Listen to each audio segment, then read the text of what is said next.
Hi everyone. I'm Emma, and 3 years ago, at the age of 29, I was diagnosed with Parkinson's disease. I know that's probably something you're not really used to hearing from someone as young as me.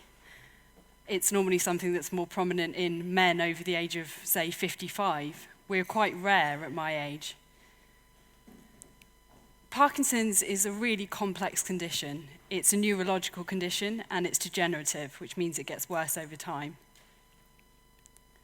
My diagnosis was obviously an unexpected one. I'd had a sort of strange feeling in my right arm, no tremor at this point, just a strange feeling I couldn't really put my finger on, so to speak.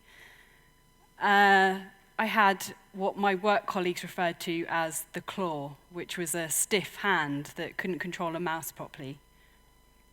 And just a general weakness that whenever I saw my dad, he'd shake my hand to test the strength and see whether I was getting weaker. But I'd been ignoring it. I was 29, I was busy at work. I wanted to go out drinking, I didn't want to go to the doctors. I couldn't be bothered to get it sorted. It didn't seem something important to me at that point in time. And my friend at work had a trapped nerve in her hand, and I thought, that's what I've got. That's definitely what I've got. I'm going to ignore it. But it was getting progressively worse and worse. And I was at my dad's 60th birthday, and I walked into the room, and a friend of ours, a healthcare professional, said to me, "What's wrong with your arm?" And I thought, oh, for God's sake. She said this in front of my parents. They've obviously been concerned. While I've been brushing it away, they've been concerned about my hand and my arm. And I promised to my dad, as probably the worst present I'll ever give someone, that I'd go to the doctors. And when I went to the doctors, I went by myself because I'm a grown-up and we can do things like that. And I thought to myself, they'll just look at it, they'll test it a little bit, and nothing more will happen. And I'm still thinking, carpal tunnel at worst, it's nothing serious. And she made me walk up and down the doctor's surgery, and she said, when you walk, you don't swing your arm. And I thought, I don't really know what that's got to do with anything, that doesn't seem relevant. But I did it anyway, and she seemed concerned. And she said, I'm going to send you to see a neurologist. I didn't know what a neurologist was. I kind of thought maybe it's something to do with nerves. It kind of sounds like the word nerve. I didn't really Google it or anything. And I went by myself to a brain scan. And I'm still thinking, it's nothing serious. It's just something small fry. It doesn't matter. And in a strange twist of fate, I was working as a creative director at that point in time for a web agency, and we were designing the Parkinson's UK website. And I read about the symptoms, and I thought, yikes, this sounds like me.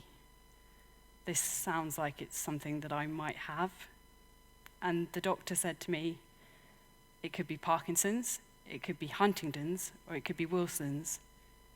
All pretty horrific conditions. But I was rooting for Parkinson's. I never thought I'd hear someone say that, let alone myself, but I was rooting for Parkinson's because the other two you pass away from. Parkinson's you die with, you don't die from it. There was a long period of time between my brain scans and actually finding out what it was. It probably wasn't that long in real time, but in my mind it felt like forever. And I went to the appointment and I took my parents with me this time because I knew we were talking something serious. And they told me it was Parkinson's. And I thought, phew. And I, honestly to God, said phew in my head. And my parents probably weren't saying phew. It was the first time they'd heard it. They hadn't had the time to deal with it like I had. And that relief slowly turned to panic as I realized I had to deal with it. And over the weeks and months following, my symptoms got worse. I could feel them changing, and the addition of medication added a whole new set of complications and things like that. The first time I ever took the medication, I couldn't feel my legs, and it made me panic that this was my future. And I was so tired, I had cramps in my foot and my leg, and I just didn't want to do things. I didn't want to go out and see my friends because I didn't want to talk about it, because I hadn't really worked out how I felt about it yet. I didn't want to have to explain it to anyone else. And I suddenly felt myself sort of slipping away a little bit. I've always been someone that wears sequins and colours, and I just didn't feel like doing that so much anymore. And I stopped going to things, and I realised that I might become the girl that no one would invite to anything anymore because I was always saying no. And then I was sat in my parents' house one day with everyone I love around me. And I thought, I'm quite stubborn. If a person had tried to take away the things that Parkinson's was trying to take away from me, would I have let it do that? If someone came into my home and tried to ruin my relationship, stop me from being able to work, destroy everything I'd worked so hard for, would I have let it? Of course I wouldn't. I'd have fought it to the ground. Yet I was letting something with no face and a ridiculous name, not even a proper name, Little P, I like to call it. I'd let it take me down, and I hadn't given a fight. And I thought then and there, I'm going to say yes to everything. I'm going to start saying yes instead of no, because no was tripping off my tongue far too easily. And when I started saying yes, interesting things started to happen. My positive attitude was noticed at work. You'll have to bear with me here. Shakiness and pegs. Oh.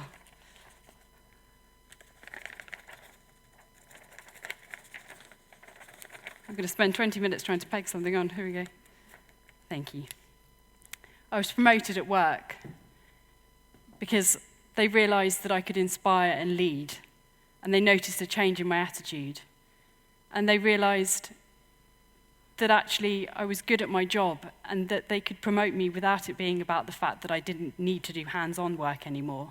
It wasn't about the fact that I couldn't do it, but the fact that I was better at something else. I was living with my parents for a short period of time because I had to move home. And I didn't want to be a child again. So I thought to myself, I'm going to change this. And my parents helped me save up for my first house. And I bought a home, and it was somewhere that I could have my friends come to if I was tired. If I felt exhausted, there was another option. My snazzy new job and snazzy new house got me a snazzy new boyfriend. I'll tell him you clapped. He was someone I'd known for years working with him, and I realised that he was someone I needed and wanted in my future. He's incredibly pragmatic and doesn't take nonsense from me or Parkinson's, and I love that. I also realised that I had a story to tell and became more confident in telling it. And I realised that actually Parkinson's UK liked telling my story too. Oh, dangerous territory now. Stay. And I realised that actually I could be a campaigner. I could be an ambassador for the charity. I could share my story when other people couldn't tell theirs. And that was a really exciting thing for me because I suddenly became more confident at telling my story.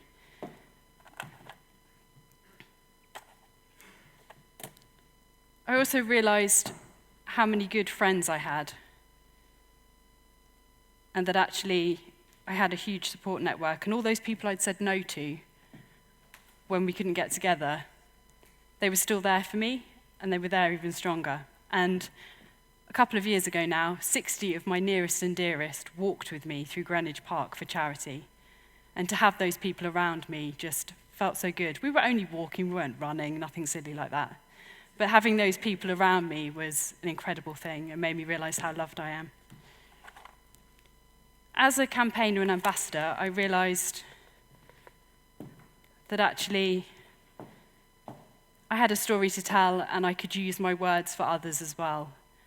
And I decided to write a book, available at the back at the very good price of $5.99, Dropping the P-Bomb, which tells my story of my first year after diagnosis. And I get emails every day from people who've learned that actually a story is a powerful thing, and they might not have any contacts when they first get diagnosed, but that I can be a friend to them, just even through reading my book. This is incredibly heavy, so I'm just going to pop it on the floor, but we know that it's there. And then I started to think about my future in terms of jobs. And the fact that actually I'm a creative director, but I'm also just a creative in general. And I wanted to do something that if creative direction became too hard for me, that actually in the future I could do something a little bit more gentle. And my friend came to teach me how to make bags, and we sewed them, and fancy get up like this.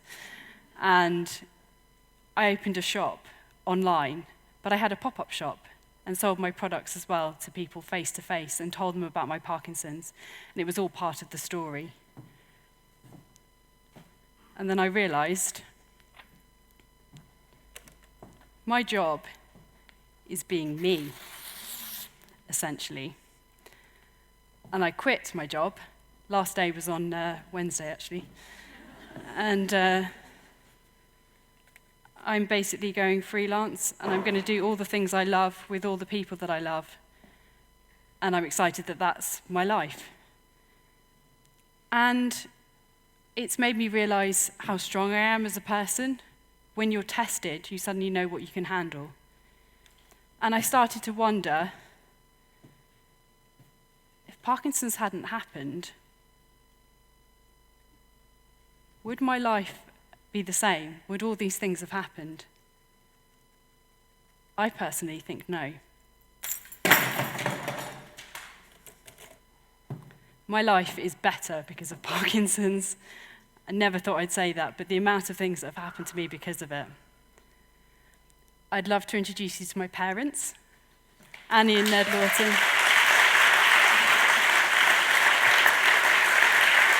You're right.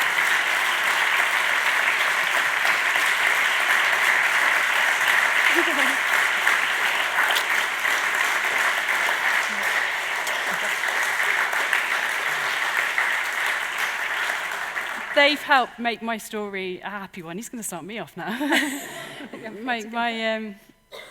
It makes my story a happy one and one that I'm proud to tell.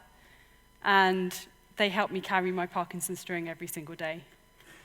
I'm going to let them leave the stage now because they'll stop me crying. But thank you. That's all right, Dara.